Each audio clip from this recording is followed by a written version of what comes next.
है। सुंदर मानव का जीवन हमको मिला है।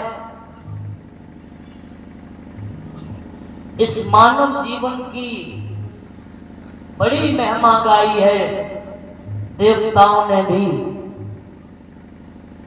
तुलसीदास जी ने तो कह दिया, बड़े भाग्य मानुष तन पावा। इसका मतलब है कि ये मानव जीवन बड़ा विशेष है, बड़ा महत्वपूर्ण है। ये इसको ऐसे न गवाइए। ऐसा कोई कार्य करके अपने जीवन में जाओ कि ये लोक भी सुधर जाए और परलोक भी सुधर जाए। ये लोक भी हमको सुधारना है और परलोक भी हमको सुधारना है। इसीलिए कुछ ऐसा करके जाइए कि दोनों लोक हमारे सुधर जाए। जो भगवान का नाम लेकर संसार छोड़ देते हैं वो मरते नहीं हैं, वो अमर हो जाते हैं। वो मरते नहीं हैं, अमर हो जाते हैं। ध्रुव जी भगवान का नाम लेकर संसार छोड़ गए, लेकिन आज भी उनकी कथाओं का गायन होता है। प्रहलाद भगवान का नाम लेकर संसार छोड़ गए, और आज भी उनकी कथाओं का गायन होता है। क्योंकि कहा है, राम का नाम लेकर जो मर जाएंगे, राम का नाम लेकर जो मर जाएंगे, वो अमर नाम दुनिया में कर जाएंगे। ये न पूछो कि मर कर किधर जाएंगे, ये न पूछो कि मर कर किधर जाएंगे, और वो जिधर भेज देंगे उधर जाएंगे।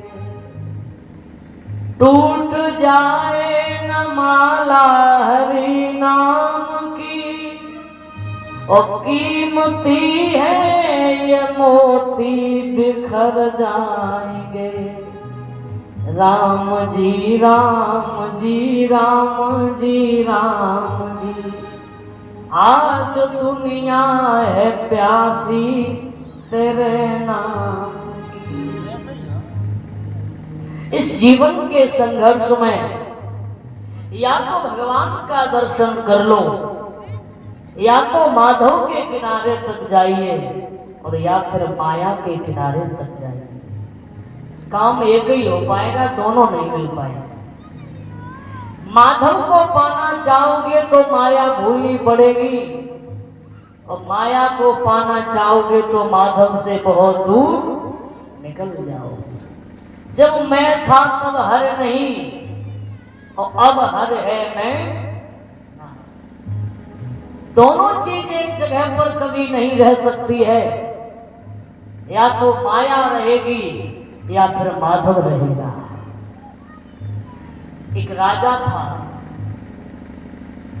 और अपनी प्रजा को राजा बड़ा प्रसन्न रखता था, लेकिन राजा ने एक नियम बनाया कि मैं अपनी प्रजा को अपना दर्शन कभी नहीं दूंगा। राजा ने अपनी प्रजा को अपना चेहरा कभी नहीं दिखाया, और प्रजा को इतना खुश रखता था कि जिस किसी भी काम की चीज की जरूरत पड़ती तो राजा उसको पूर्ण कर देता था बिना कहे, लेकिन अपना चेहरा कभी नहीं दिखाता था। एक बार सब प्रजा के लोगों ने मन बनाया कि भैया हम तुम सब राजा के पास जाते हो और महाराज हमारे पर्दे में बैठे रहते हैं, और हमने कहा कि ये दे दो, वही वो दे देते हैं। लेकिन हम में से कभी ने ये सोचा कि राजा का भी चेहरा देखना कितना जरूरी है। आज तक राजा ने अपना दर्शन नहीं दिया। तो उसके प्रजा के लोगों सब इकट्ठे हो गए और एक भूमिका बनाई कि आज ये काम करेंगे, आज राजा से कोई कुछ नहीं मांगेगा और सब एक ही आवाज में एक ही बात बोलना कि बस हमें आपके दर्शन करना है, हमें आपका चेहरा देखना है। पूरे नगर के लोगों ने यही सलाह बताई और सब इकट्ठे होकर राजा के दरबार गए। राजा पर्दे में बैठा हुआ बोला, प्रजा से बोला क्या चाहिए।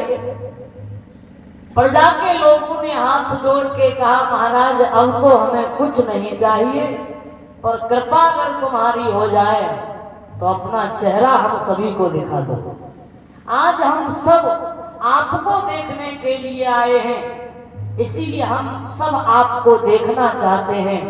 आप पर्दे से बाहर आइए और हमें सबको दर्शन दीजिए।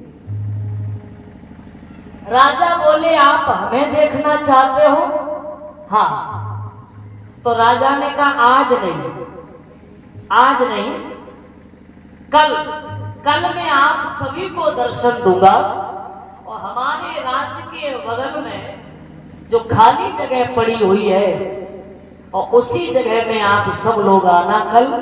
और टाइम भी दे दिया 1 बजे का, 1 बजे हम आप सभी को दर्शन देंगे। ठीक है महाराज। सवेरा हुआ, 1 बज गया, सब प्रजा के लोग चले। आज तो चलो राजा को देखेंगे, आज तो चलो महाराज को देखेंगे। लेकिन राजा ने एक सिंहासन राजा का बनाया गया बड़ी दूर और उसी सिंहासन पर राजा पर्दे में बैठा हुआ था। लेकिन सिंहासन से पहुंचने से पहले राजा ने एक क्या किया, पूरा बाजार लगवा दिया, मेला लगवा दिया। और पूरे बाजार में एक बात राजा ने कही कि जो भी मेरे प्रजा के लोग आएंगे और उनसे ये कहना कि यहाँ पर सब चीज फ्री में मिलती है, यहाँ पर सब चीज फ्री में मिलेगी, जिसको जो चाहिए वो ले जाए। और 3 घंटे का समय दिया राजा ने, तो 3 घंटे में जो भी मेरा दर्शन करे वो कर ले। सब उसके प्रजा के लोग सब इकट्ठे हुए, भाग भाग कर गए, चलो आज राजा को देखेंगे। पर राजा तक पहुंचने से पहले बड़ा भारी मेला लगाया, बाजार लगा है और उसमें लिखा हुआ है कि यहाँ हर चीज फ्री में मिलती है, जो चाहिए वो ले जाओ, सोना चांदी जो कुछ भी चाहिए सब ले जाओ। अब क्या हुआ कि प्रजा के लोग तो बोले भैया राजा को तो फिर देख लेंगे, ये मौका मत गवाओ। अरे राजा तो कहीं नहीं जाएगा, आज नहीं तो फिर कभी देख लेंगे, पर ये मौका कभी नहीं मिलेगा। चलो भैया सामान खरीदो, अपने घरों में भरो और राजा के दर्शन क्या फिर कर लेंगे। पूरे उसके प्रजा के लोग सामान खरीदने में लगे और पूरे 3 घंटे का समय निकल गया, पर एक भी व्यक्ति राजा के पास दर्शन करने नहीं गया, एक भी नहीं गया। सज्जनों, राजा कौन है, प्रजा कौन है? राजा है भगवान और प्रजा है सारा संसार। अब भगवान तक पहुंचने से पहले हमें भी बहुत सारी माया जकड़ लेती है, पकड़ लेती है। सोना चांदी मोह माया हमें भी पकड़ लेती है। बचपन जवानी बुढ़ापा ये 3 घंटे का समय है जो राजा ने प्रजा को दिया था, और वही 3 घंटे का समय हमारा है, बचपन जवानी और बुढ़ापा। लेकिन 3 घंटों में हम सब माया मोह में जकड़े रहते हैं और भगवान तक हम पहुंच ही नहीं पाते। भगवान तो बैठे हैं पर्दे में, पर वहां तक हम पहुंच ही नहीं पा रहे हैं।